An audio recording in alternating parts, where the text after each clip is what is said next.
Shall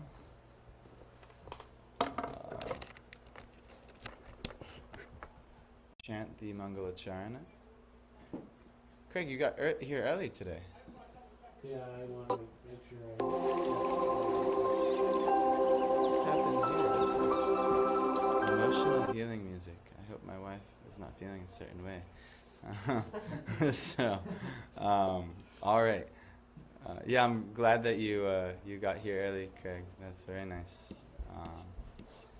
well, I wanted to get Mike, a lot of us some vanilla essence at Trader Joe's, but they're normally open at 8, now we're not till 9. Yes. Rats. When they just started that? I guess it's their summer hours. Online it says 8 o'clock, but when I went there, the doors at 9. Be done. That's nice that you're getting vanilla essence though. Yes. Okay, so let's chant Mangalacharana. Ready?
Alright, so Abhiram is giving class today.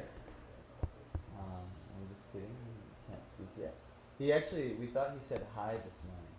He was looking at Radha and Krishna painting and he said hi, and my wife was freaking out. Like, did you hear that? And I don't think, he probably didn't mean to say hi.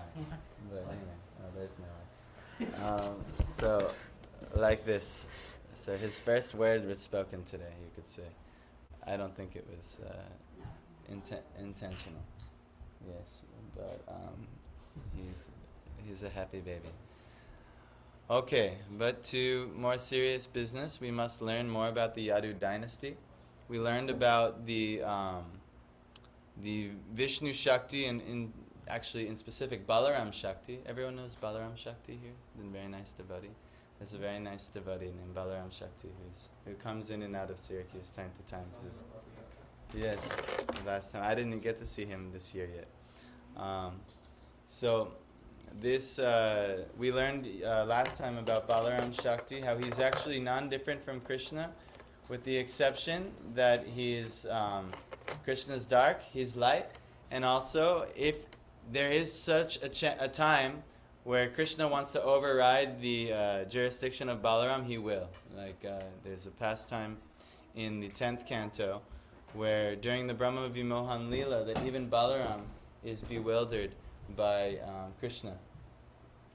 But it's very rare. And actually everything, we're all expansions from Balaram. All of the Jiva Shaktis are actually expansions from Balaram. So actually he's mentioned as the original personality of Godhead, the enjoyer. Oh no, that's Krishna. And then Balaram, the primeval Lord Ananta, are staying in the ocean of the Yadu dynasty. But Balaram is Keshavadrita Haladara Rupa, Jaya Jagadisha Hari. You maybe have heard this from Jayadev Goswami. Balaram is mentioned as one of the Dashavatars. What is this? I can't have this nearby. These people will claim that we're anti-Semites or something. So, yes. This in the U.S. is quite controversial. Yeah. Yes. Anyhow, I hope that's not an online thing. So we learned about Balaram's position. We're going to learn more about the Yadu dynasty. They're not ordinary personalities who come and they associate with Krishna.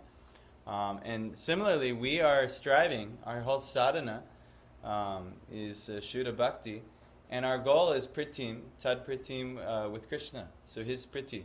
So in order to exchange love, this is kind of the destination of the living entity. You'll get a position in the spiritual world with Krishna. So these are already successful living entities. And we're going to learn more about them. Some of them, we can never expect to have the same position as, say, Balaram. But many of the Yadavas who associate with Krishna actually are acharyas as they are leading us towards a certain way that the Bhagavatam is leading us. They actually get us to be, the goal is actually much higher than even the Yadus who are associating with Krishna. So, that's very nice. But we will learn more about Krishna's associates. And Prabhupada will give us some enlightenment. So how do I do this verse? Yat pada shushrushana mukhya, nope. Yat pada shushrushana mukhya karmana satyadayo dhyashta sahasra yoshita nirjitya sankye tridashang stadashisho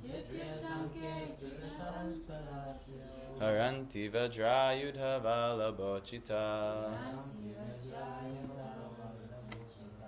Okay, yat, whose, pada, feet, shushrushana, administration of comforts, mukhya, the most important, karmana, by the acts of, satya adayaha, queens headed by Satyabhama, dvi ashta, twice 8, like 2 times 8, so I guess 16, sahasra, 1,000, yoshita, the fair sex, nirjitya, by subduing, sankhye, in the battle, tridashan, of the denizens of heaven, tat ashisha, what is enjoyed by the demigods, haranti, do take away, vajra ayuda valabha, the wives of the personality who controls the thunderbolt, uchita, deserving. So, simply by administering comforts at the lotus feet of the Lord, which is the most important of all services, headed by Satyabhama, induced the Lord to conquer the demigods. Thus the queens enjoy things which are prerogatives of the wives of the controller of thunderbolts. I think I know what prerogative means, but I just want to have a prerogative meaning. Okay, a right or a privilege exclusive to a particular individual or class. So, it's saying here that the queens of Dwarka enjoy things which are the rights of the wives of Indra in heaven. So, they have demigod-like, you could say, rights or privileges. And so there's actually a pastime, and Prabhupada will probably tell the pastime. Yes, he will. So we'll learn about Satyabhama. Yes, you. So Satyabhama, Prabhupada is not going to go into it here, but Satyabhama is the most exalted of all the queens in Dwarka. Rukmini is the chief queen, but Satyabhama is the most exalted queen.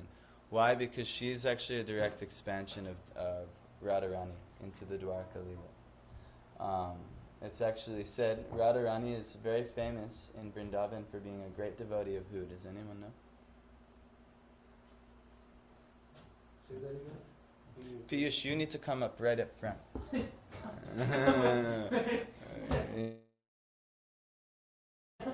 Come, Piyush, you need to be right up. Abhiram is you. So Satyabhama, does anyone? Oh, Radharani is a great devotee of who in Vraj Leela? Does anyone know? Who? No. Not openly. Not openly. So who is she openly a great devotee of? You know? Radharani? No. No. Radharani, she's main worshipper of the sun god. Yes, so she's main worshipper of the sun god. So all of, when she and the gopis, they sneak out to meet with Krishna midday, they always do it on the pretext of worshipping the sun god. So there's a pastime that it's said after Krishna left Vrindavan, that actually a Radharani, a portion of her, an expansion of her, actually she could not maintain her life anymore because Krishna had left Vrindavan, and that expansion left. And so when that expansion left, she prayed to the sun god. And because she was a devotee of the sun god, she went to the sun god. And so the sun god's benediction to her is that she would go and be with Krishna again. So then actually another great devotee of the sun god named Shatrajit, you'll learn about Shatrajit in the 10th canto. But he actually was a part of, he's an associate of Krishna's kingdom. And ultimately, his daughter Satyabhama is actually Krishna's chief wife. But why? Because it's actually an expansion of Radharani. So Satyabhama is not an ordinary. Of all of the queens of Dwarka, she's actually chief. But she said it's one of the principal queens here. So anyway, Satyabhama, one of the principal queens of Lord Sri Krishna at Dwarka.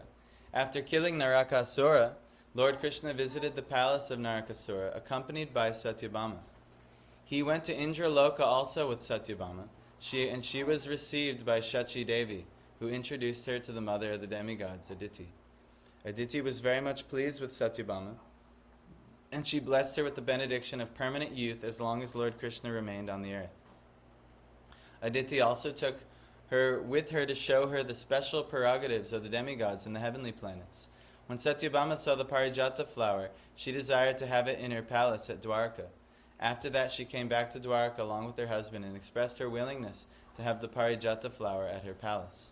Satyabhama's palace was especially bedecked with valuable jewels, and even in the hottest season of summer, the inside of the palace remained cool, as if air-conditioned. She decorated her palace with various flags, heralding the news of her great husband's presence there. Once, along with her husband, she met Draupadi, and she was anxious to be instructed by Draupadi in the ways and means of pleasing her husband. Draupadi was expert in this affair because she kept 5 husbands. This is the Pandava's wife, by the way. The Pandavas, and all were very much pleased with her. On receipt of Draupadi's instructions, she was very much pleased and offered her good wishes in return to Dwarka. She was the daughter of Satyajit. After the departure of Lord Krishna, when Arjuna visited Dwarka, all the queens, including Satyabhama and Rukmini, lamented for the Lord with great feeling. At the last stage of her life, she left for the forest to undergo severe penance. So, Satyabhama instigated her husband to get the Parijata flower from the heavenly planets, and the Lord got it even by force from the demigods, as a common husband secures things to please his wife. As already explained, the Lord had very little to do with so many wives to carry out their orders like an ordinary man. But because the queens accepted the high quality of devotional service, namely administering the Lord all comforts, the Lord played the part of a faithful and complete husband. No earthly creature can expect to have things from the heavenly kingdom, especially the Parijata flowers, which are simply to be used by the demigods. But due to their becoming the Lord's faithful wives, all of them enjoyed the special prerogatives of the great wives of the denizens of heaven.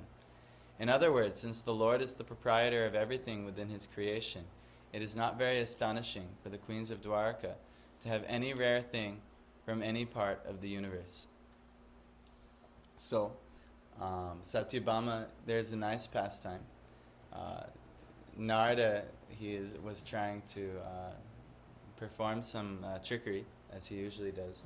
This is Narada's prerogative. This is his right. He goes from place to place, and he wants to expedite the Lord's pastime, so he's always like a transcendental trickster, and he will kind of goad out. And he even sometimes will, like in this pastime, he didn't tick Krishna off, but he kind of put Krishna in an awkward spot. Why? Because his wives are, he has many wives. And the nature of one with many wives is all the wives are always competing with each other, and for the husband's affection. So he brought a parijata flower one time, and Satyabhama already had heard of the parijata. Prabhupada is talking about the pastime with Aditi here.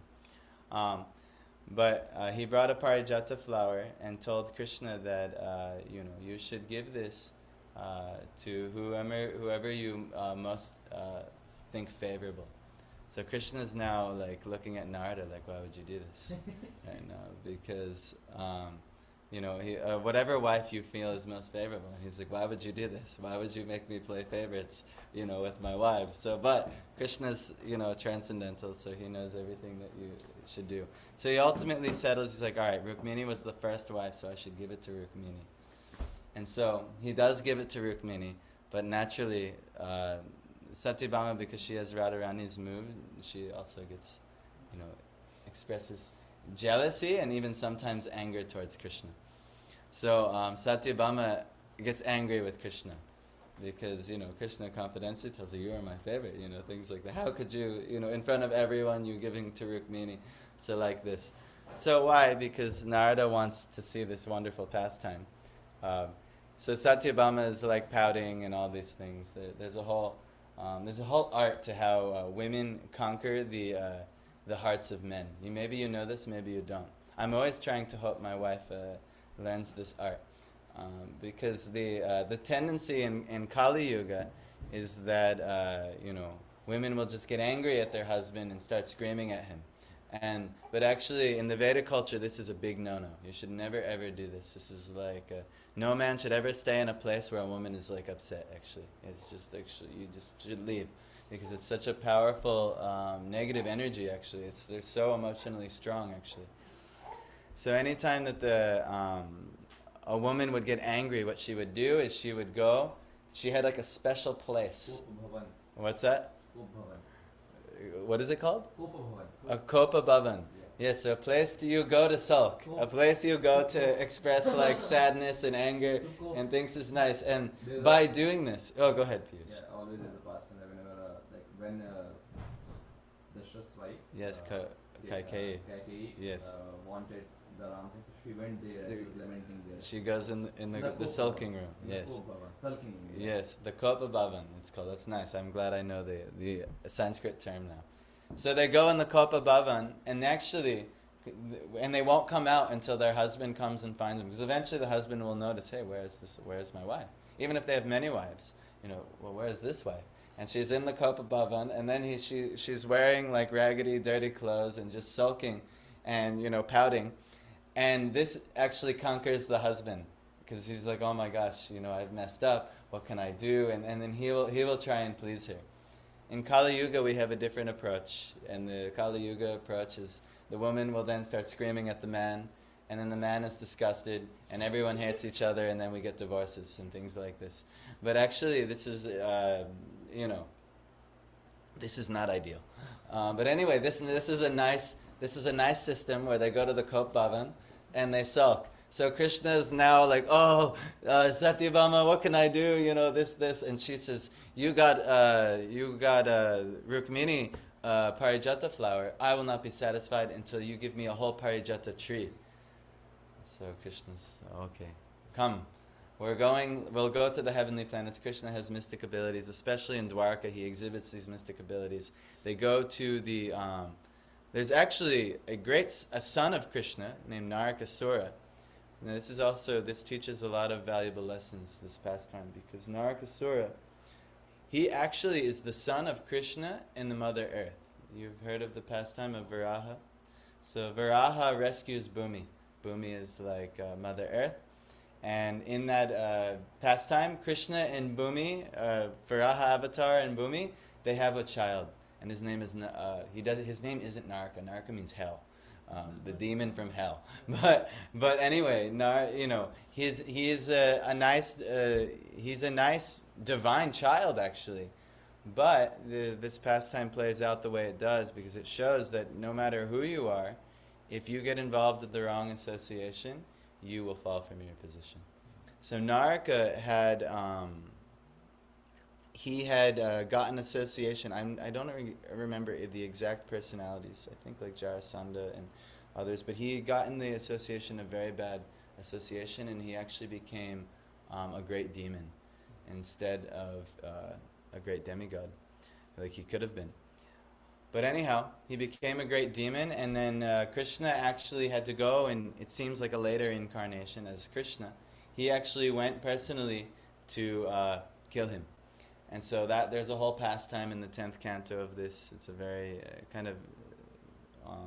but what Naraka would do is he would capture all of the beautiful princesses he could find, and he would, actually I'm not remember, I think that was him who did that. But anyway, he would do many, many bad things, but I think one of the things he did, if not it's another pastime, but he captured all of the, he captured all the kings of the world. He captured all the kings of the world, and they were begging for, relief, and they sent a messenger to Dwarka for Krishna, and Krishna came there, and he brought Satyabhama, and Satyabhama is the only wife who would go to Krishna on the battlefield.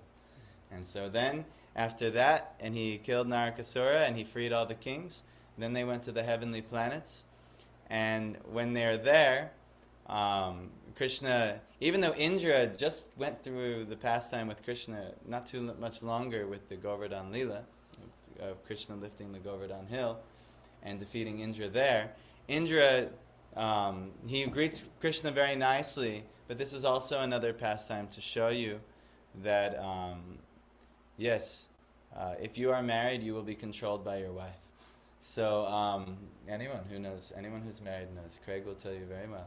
And anyone who gets married, you will get controlled by your wife. So it's very important that the wife is also practicing high sadhana as well, because what's that? Did you say if you can find one? Yes. Don't worry. There's no rush for this thing. Trust me. Don't rush this thing. This is one thing you should never rush.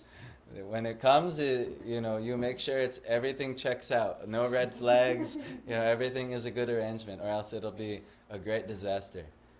You'll be in the sulking room. You'll be in the sulking room if you rush this. But anyway, even Indra, he wanted to peacefully, please Krishna, but because his wife got jealous, like, no, these are only for the demigods. You can't give him a parijata tree. These are our trees, like this. And, I don't like that he's doing this. So then Indra, because he, especially he's the king of heavenly opulence. So it's not like he has all kinds of, you could say, the most Brahminical, or you could say, he's not like a pure Vaishnava. He has many material desires. So now his wife is goading his false ego. So then he actually challenges Krishna to battle and refuses Krishna, and then there's a battle in heaven with Satyabhama there. But Krishna, of course, defeats because this is Krishna's nature. And he takes the Parijata tree, and it brings it to Dwarka, and Dwarka is the only place where the Parijata tree was. So this is a nice pastime. It's actually found in the 10th canto of Bhagavatam. These things are, all right, well, Krishna, he can go to the heavenly planets, he can do all these things. His position is he's not an ordinary personality of history. There's factually in history, there definitely was a Krishna. Without a doubt, the recorded history is there. Now all these are modern historians are like, well, these seem like legends, these are like the Greek mythologies and things like this. It's going to look like that from our vantage point because we have no better information. We assume, or at least we're taught, it's programmed into us, all of these ancient histories, because they seem so fantastical from our point of view, that this must be a legend, or this must be some way to try and explain some phenomena, But actually this is not scientific, actually. This is just inference based on a very minuscule amount of information. So if we think like that, we can miss a lot of the points of the Bhagavatam. But on at least an allegorical level, you can understand a few lessons from some of these pastimes.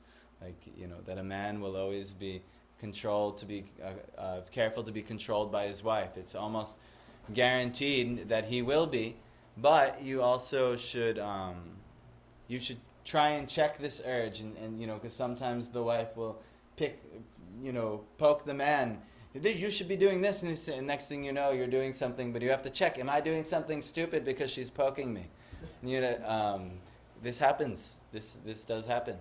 So it's a check for the man and the wife to always be on the spiritual platform. Because sometimes, it's the nature. Men have a certain nature, women have a certain nature. Women are much more emotionally powerful than men. Much more.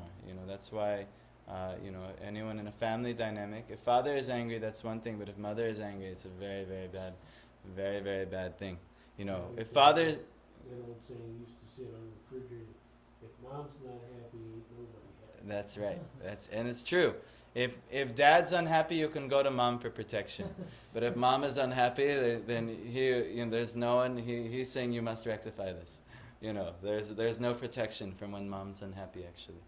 So this is actually the nature. Men and women have different natures. So they must cooperate properly to have a good devotional life. If they do not cooperate properly, there will be all kinds of calamity and chaos. So again, don't rush for this thing, because a woman should be trained very nicely in devotional service, and then this thing could be good. Otherwise, you might invite chaos into your life. So no rush. Anyone who has done some dating in the material world already, you probably have seen the chaos that arises when we are not fully trained, right? So this is why we're here. This is what we're offering. We're offering a training facility, so you can learn how to live a proper devotional life, and you can set a program for yourself and your family life to have success, and there could be peace and prosperity in your life. If not, it's very difficult. Actually, they said in Kali Yuga, just to have a successful family life, you're a great hero. If you can have just a successful family life, the mother, the father can stay together, the children can be happy, and they can have some religion, that you're like a great hero if you can somehow arrange this thing in Kali Yuga.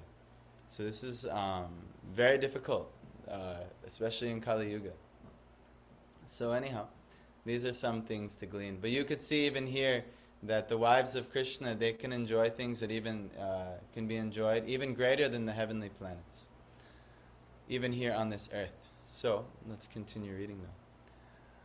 Yad bahudanda byudaya nujivino.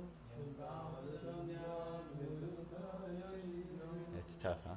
Yadu pravirda yakuto bayamuhu.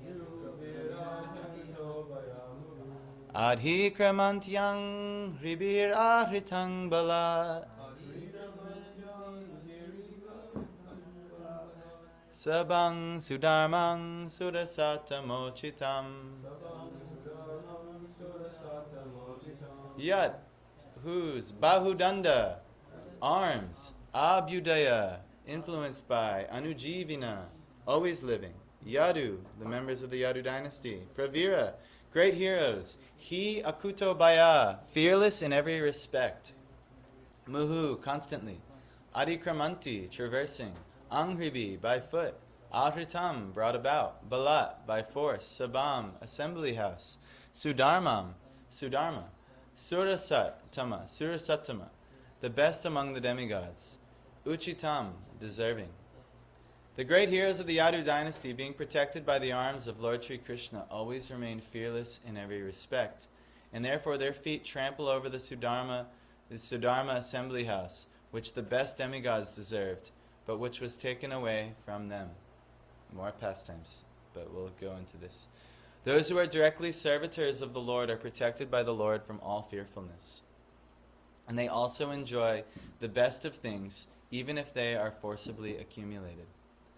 The Lord is equal in behavior to all living beings, but he is partial to his pure devotees, being very affectionate towards them. Do you know why this is? Why is Krishna Bhaktavatsal? Why does he seem like he's partial to the devotees? In one level, Krishna is equal to everyone, but why would he appear partial to the pure devotees? How can you synchronize this? How can this seemingly paradox be reconciled? On one level, he is equal to all, and on another level, he's partial to the devotees. Why? Like even to Arjun, because Arjun chose him rather than his whole army and all of that, because he surrendered to Krishna. He wanted Krishna rather than his army and all those things. Yes. Military and all of that stuff. So what does it have to do? How does that reconcile that seeming contradiction? Like the devotee chooses Krishna over everything, so that's why I think Krishna should make sure that the devotee is Yes. So this is good. You're on the right track. You're close. Yes. Love. Yes. How do these things, the love and their devotion and their commitment to Krishna, how is he still equal? Well, okay, this one loves me and this one doesn't love me. How does it appear that he's not equal? He's giving everyone exactly what they need, and there's a verse in Bhagavad Gita, "Ye yata mam prapabhute gamstita vijnana." And that means? As also when you're unto me, I reward them accordingly. Yes, yes. But how does that appear partial? That only ones who surrender unto me, I reward them. These things. It says, he says as all, so like, he reciprocates with everyone exactly as they give, he Yes. reciprocates. So you're. But I think How do you reconcile it? Is actually he's giving everyone facility to get what they desire. What everyone desires is available to everyone, even the demons. So for the demons, they pursue material things. So he gives them facility to pursue material things. For the demigods, they also pursue material things, but they do so under the auspices of Vishnu. So when the demons steal the material things, the demigods pray to Vishnu, and Vishnu eventually will take the material things from the demons. But the devotees, they don't desire material things, actually. They desire Krishna. And they desire Krishna's partiality even. So Krishna gives even that, where he will give special favor to the devotee. Why? Because this world is a place, all of existence is a place where you're given facility to fulfill your desires. Now you don't, the demonic way of fulfilling desires is different than there's a process to fulfill your desires.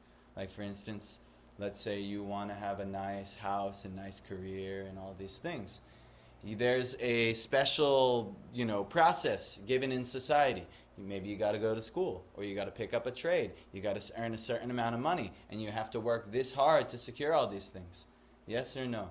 So Krishna, actually, you see all your friends and relatives and family, they're working on the process towards their desires, and their desires eventually get fulfilled. Is it not? Your parents desired a certain home, a certain location, and certain amenities for the home, and then when they had their children, they wanted things for you guys, and like that. So everyone gets what they desire, but only the devotee, they get the special mercy of Krishna, because that's what they desire. They desire, to serve and please Krishna, and Krishna, they desire his partiality. No, please look towards me. And so then naturally Krishna does, because that's what they desire. So this is why we pray, Nadanam najanam nasundarim kavitam va jagadisha kamaye mama janmani janmanishware bhavatad bhaktir haituki tvai. Right? What does that mean? I don't desire any number for words. What's nadanam mean? No birds after this. Dhanam is what? Dhanam. Dana is like wealth. Money. Yeah, wealth, money. I don't desire wealth. Na janam. What's janam? Jana. No bird. No, not janma. Jana. Partner. Yeah, No, no, not that type of jana. No, it's like social acceptance, social popularity, followers. Yeah. What's that? Adornment. In other words, Yes, they don't want adoration. Yes, adoration from anyone. Profit adoration. Now, Nasundarim, this is what you guys are talking about. Beautiful. Sundari is usually a woman, a beautiful woman. But for the woman, it would be a beautiful man, a beautiful husband. So don't worry about finding this thing. We don't pray for this. No kavitam. Kavitam can, kavi is like a poet. Kavi is like a poet or a literate, to be known as a great, artist or poet or anything. But anything, it could also mean anything that the Vedas can offer you. We don't want any of that thing. Va is or. So we don't, or any of those things we don't want. So Jagadisha is what? What does Jagadish mean? We call Jagadish all the time. What does Jagadish mean? Yes, Jaga is what? World. Yes, the world, or even the universe. And Isha is what? Yeah, the Lord, controller of the universe. So it's, oh Jagadisha, oh Lord, Kamaye is I desire, or desire. Mama, me, my desire is Janmani Janmanishware. What is that? Birth after birth, Ishware, oh Lord. Bhavatad, let there be. Bhaktir, bhakti, let there be devotion. Ahaituki, what's ahaituki mean? No other one. Unmotivated, yes, without any type of material desire, unmotivated. Meaning, let there just be devotion unto you, whatever you desire, I want to do. Bhavatad bhaktir ahaituki tvai, unto you.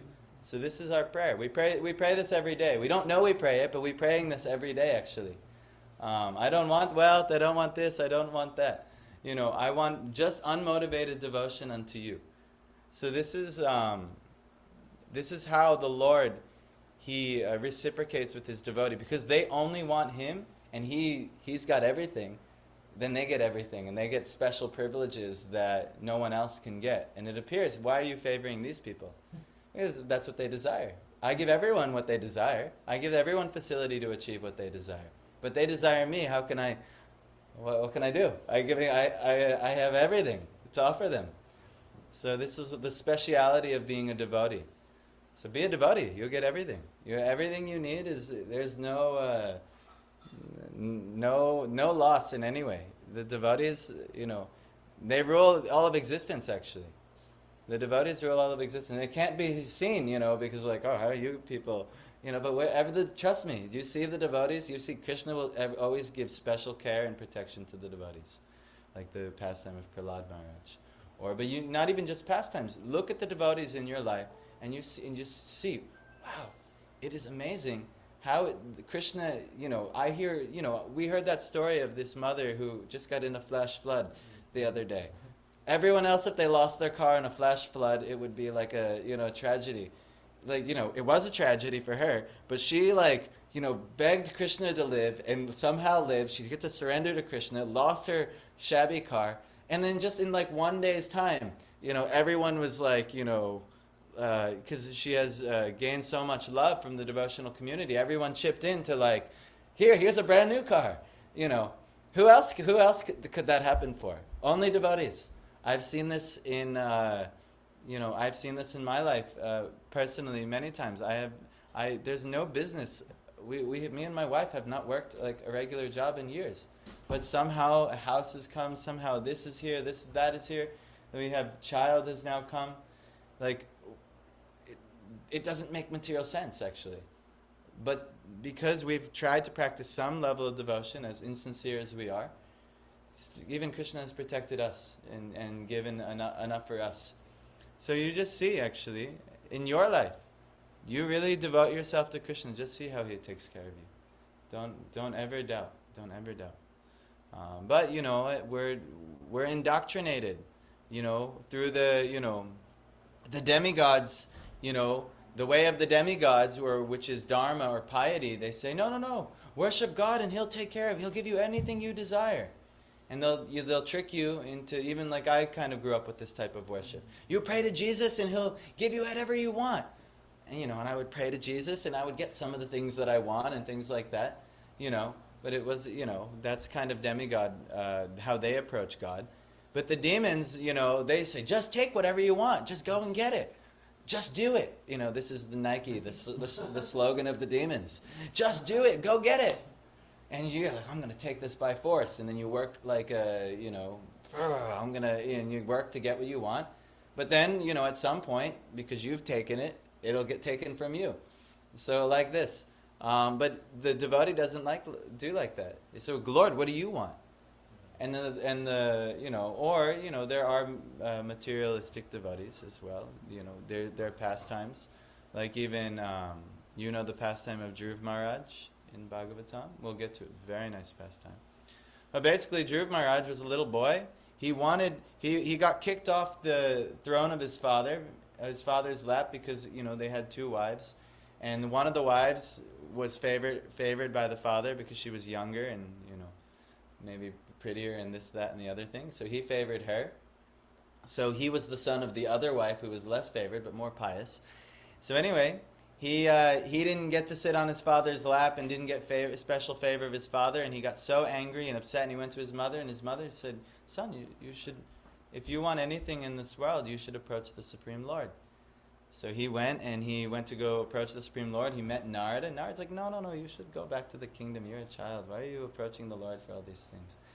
And actually, he should have listened to Narada. The reason that he didn't listen to his guru. His guru gave some instruction, and he said, no. And so I cannot follow that instruction.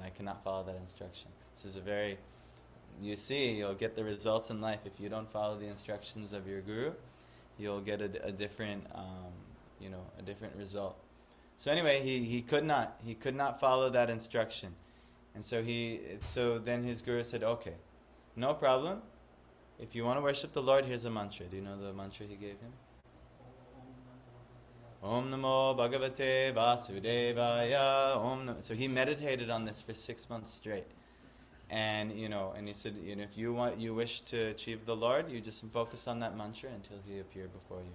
So Dhruv, he went in meditation and he focused on this mantra, and he gave up eating, and then he gave up even drinking water, and he gave up everything, and he was just surviving just on pran, So he's doing like this, and then eventually his austerity was so intense that the demigods were feeling fearful. The whole universal balance was in flux. So one who can do these really deep austerities. I've even seen this in my life. Did you ever meet someone who's fasting? And when someone's fasting, they can be more intense. If somebody is fasting, I've even seen with Tulsidas in my life. Like when Tulsidas sometimes will fast, and I would tell the boys, like, oh, I don't want to be near Tulsidas when he fasts. I fear Tulsidas when he's fasting. Because Tulsidas gets to get very intense. That's how I go. So, now imagine, Dhruv, how intense his meditation was. So his intensity was all the demigods are even fearing his intense meditation. He'll conquer everything, anything, So then, Vishnu, Get a planet? what's that? He the one who got the Yes, we're getting there. Oh. So what happens is, Vishnu, he's meditating on Vishnu in the heart, and he's seeing Vishnu in the heart, and he's getting darshan of Vishnu in the heart, and he's just meditating and in bliss, chanting this mantra and seeing Vishnu in the heart. But then all of a sudden the demigods, they're very fearful, like this type of austerity can't be happening on earth, or everything will be lost. He'll take everything. So they're begging Vishnu, please go and satisfy this Dhruv. And so Vishnu disappears from his heart. He's startled. He's like, what happened? I'm in perfect meditation. I'm seeing Vishnu. And he opens his eyes, and then there's Vishnu right in front of him. And he has the darshan. And then all of a sudden he starts composing these prayers, these beautiful prayers. Well, first of all, he wanted to compose prayers, but he didn't even know how. And then Vishnu just touched his head. And then by the touch of Vishnu, he was illuminated with all knowledge, and he starts composing these most beautiful, amazing prayers. And one of the prayers, he composed is that, I wanted, a kingdom greater than my father's. but I was praying for broken glass, and here now, just having you in front of me, I have the most precious of jewels. And so basically the Lord is saying, now what do you desire? And he said, I don't desire anything. I only desire you. But he said, no, you must take something. You must take. I can't come here. So pretty much Vishnu forced upon him a whole planet. You actually have seen this planet. If you notice in the sky, all of the constellations will oscillate. Yes, there's one that does not. That's the pole star. What our modern scientists call Sirius, or the North Star. But this star is actually said to be Dhruva Loka, in which all the planets revolve around this. And he is the foundational material planet from which all other planets revolve around. So this is the story of Dhruv. And it teaches us many, many powerful lessons that, be very careful what you're approaching the Lord for. Because when it came down to it and he met the Lord personally, he saw how futile his desire was. And ultimately, he's a great devotee. He's actually a great devotee, and he learned his lesson. But now he's managing a kingdom that he doesn't even want anymore. He's managing it still, until for many, many years to come. He's managing a kingdom he doesn't even want anymore. But now he's doing it as a service. But you be very careful with what you approach the Lord. You look like you have a question. Yeah, why doesn't he want it anymore? Because he realized that it's like broken glass in comparison to precious jewels. So meaning that you can, let's say, I'll give you an example. In my life, I very much wanted, I had a wife, and I very much wanted a home and income in my life to be able to support myself. I thought that would be very necessary for my life. So I, in my sadhana to Krishna, I prayed, yes, we need these things. And now I see in my life, one of the biggest burdens that I have in my life currently is maintaining the home, and then maintaining the arrangements for income via these Airbnb and all these things. It's like the biggest burden and biggest thing that I regret in my life.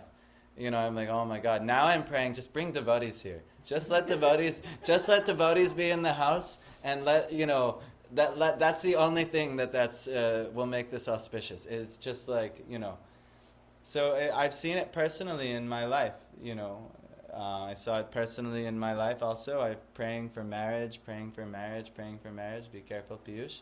And next thing you know, I get marriage. And that's also one of the most difficult things in my life. And it's not my wife's fault. It's not my child's fault. It's just a very difficult arrangement. And especially, if you want to have like a peaceful devotional life, it's very difficult to balance all of these things. So be very careful what you pray for. So this is my personal experience. But Dhruv is the example of this. That, we praying, we think this will make us happy, but we don't realize the reality of how it actually will impact us. We don't actually understand. So now he's realizing, when he actually sees the Lord personally, he's like, oh my gosh, I was praying for this king. Look at you. You're like the most precious of jewels, and I'm sitting here praying for broken glass. This is a pastime in the Bhagavatam. So we have to be very careful with what we desire. The devotee is one who's very trained and skilled on what they desire. Everyone is getting what they desire, and to some degree or another. You have to go through a certain licensing or a certain karma process, or a certain mixed bhakti process to get what you desire. But the devotee who's wise and just desires the Lord, they will get the best thing.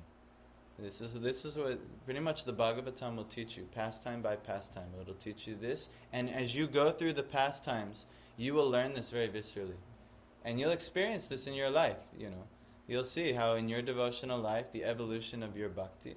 And like I said, I wanted this house for so many years. I wanted, to have some income so I can take care of my family and this, that, and the other thing. And now I'm bound to it. I feel like bound in many ways by the thing. And now this is my humble attempt to say, okay, this is the only way I know how to make this proper.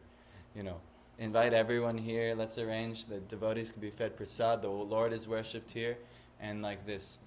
And so, yes, I'm looking to train people up to give this to someone else, actually, because Madhav, I'm looking at you.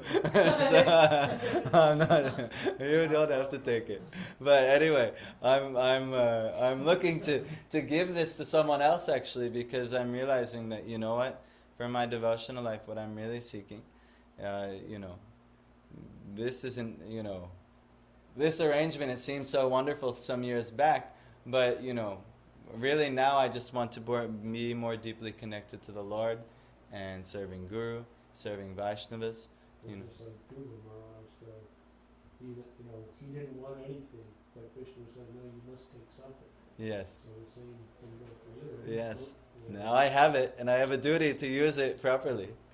But it's, it's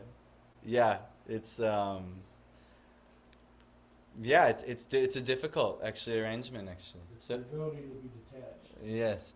So I've definitely learned a lot of detachment from the things that I wanted. But, you know, you have to utilize whatever is given to you in the Lord's service. And you'll see different devotees in the Bhagavatam, Ambarish Maharaj, and how they manage their responsibilities and offer all these things to the Lord. So you'll see in your life, you will get things. Everyone has some desires. And in the beginning, Krishna has to withhold desires from you, because if he were to give it to you immediately, you would not know how to handle it. And so he's making you go deeper and deeper and deeper, and then he'll slowly drip out a few of your desires, and you're like, all right, I got it. Yes, good. And then you'll learn very viscerally why you should not have desired that. It'll cause you trouble, and he gives you what you desire in such a way that you'll never desire it again. Yeah, basically. And so he'll give it to you. Exactly? He will give it to you in such a way you'll never desire that thing again. So, but it's good because it's the only way to get what you desire. Actually, Krishna has to sanction it, otherwise you'll never get what you desire. So anyone who wants what they desire, has desires, doesn't matter. You have desires, no desires, just do devotion to Krishna, everything will be resolved. And you'll get what you desire, that's for sure. But it will come in a package in which you'll realize, oh yes, this is why I should have just prayed for pure devotion. This is why I should have. Nadadam, najadam, natsunari. This is why. You'll learn. So you'll see, everyone. Just wait. So anyhow, in the heavenly planets, the state assembly house called Sudharma was deserving of the dignity of the best of demigods. Such an assembly house is never meant for any state on the globe, because the human being on the earth is unable to construct it, however far a particular state may be materially advanced. But during the time of Lord Krishna's presence on the earth, the members of the Yadu family forcibly brought the celestial assembly house to earth and placed it at Dwarka. They were able to use such force because they were certain of the indulgence and protection of the Supreme Lord Krishna. In other words, the Lord is provided with the best things in the universe by his pure devotees. Lord Krishna was provided with all kinds of comforts and facilities available within the universe by the members of the Yadu dynasty, and in return such servitors of the Lord were protected and fearless. A forgetful conditioned soul is fearful, but a liberated soul is never fearful. Just as a small child completely dependent on the mercy of his father is never fearful of anyone, fearfulness is a sort of illusion for the living being when he is in slumber and forgetting his eternal relation with the Lord. You know, Prabhupada he's quoting a verse from the Bhagavatam that we share. You know, the fear, how to be fearless. Bayam dvitiya biniveshatasya. I've explained this before to you, but that's what he's saying. That when the living being shadape tasya viparya smriti, he's turned away from the Lord due to his illusory slumber, and he's forgetting asmriti, his relation with the Lord. That's why fear arises actually in your life, because you're forgetting God. If you have any fear, I'm forgetting God in this moment. I'm forgetting that everything is going by God's will and plan, and I'm trusting. Any fear is there, oh my God, oh my God, oh my God. You know, my health, my house, my money, my bank, my child, this, that. Don't worry. The Lord he's maintaining all these things. Don't you worry. Yeah. But this is why fear arises, because we forget that. We forget the Lord's control over everything. So fearfulness is a sort of illusion for the living being when he's in slumber and forgetting his eternal relation with the Lord. Since the living being is never to die by his constitution, as stated in Bhagavad Gita 2:20, then what is the cause of fearfulness? A person may be fearful of a tiger in a dream, but another man who is awake by his side sees no tiger there. The tiger is a myth for both of them, namely the person dreaming and the person awake, because actually there is no tiger, but the man forgetful of his awakened life is fearful, whereas the man who has not forgotten his position is not at all fearful. Thus the members of the Yadu dynasty were fully awake in their service to the Lord, and therefore there was no tiger for them to be afraid of at any time. Even if there were a real tiger, the Lord was there to protect them. So this is very nice, that the Yadus, they were never fearful, and they could do anything they want because they had full service to the Lord. They were inducted as part of the Lord's posse. So they knew there was nothing to fear. Now, but they were pure devotees, actually. Not that like we should say here, oh, look, join Krishna's family. Like, oh, I'm with the devotees now. Now I can do whatever I want. No, because what you want to do is, please the Lord. So if you think this will please the Lord, you actually have nothing to fear. I've seen devotees, they organize festivals that were seemingly way over their head and things like that. How are they going to get the money for that? But they're like, no, have no fear. Krishna will arrange everything. And then next thing you know, somehow or other, it got arranged. And so you're just like, I've seen it here in my life where, managing the finances of this project has been one of the biggest difficulties. Because we're relying a lot on community, local, and even a lot of how it's come is from unlocal sources, and I had no idea such a donation would be made, and be like, oh my God, okay, but people I guess are watching from the outside and seeing like, wow, look at the devotion sprouting up here, let me support that. But one of the biggest difficulties is managing, like, oh my God, we're going to drain all of the resources, and then what are we going to do? But if I sit there and I think, all right, Krishna won't take care of it. He wants all the devotees to suffer here, and it would be crazy, I know, I should know that he's going to take care of this. But at the same time, I'm trying not to, just be like, yeah, Krishna will take care of it. So let's just blow it all in one day. Like, Krishna will replenish the bank account. No, you have to be responsible. But at the same time, at the end of the day, money has to be spent. It'll have to be spent. There's no stopping it. So then, from there, we have to trust. Krishna will maintain this. Krishna will maintain this. You don't have to know how it's going to happen. Your life will be the same way. I've seen it in my life. I got a wife. I'm like, how the heck am I going to maintain her? And now there's a child. How the heck am I going to maintain her? Krishna has a way. I never would have saw it coming like this. But you know what? That's the duty of the man or the father in that role. You have to maintain. Your job is to organize the maintenance.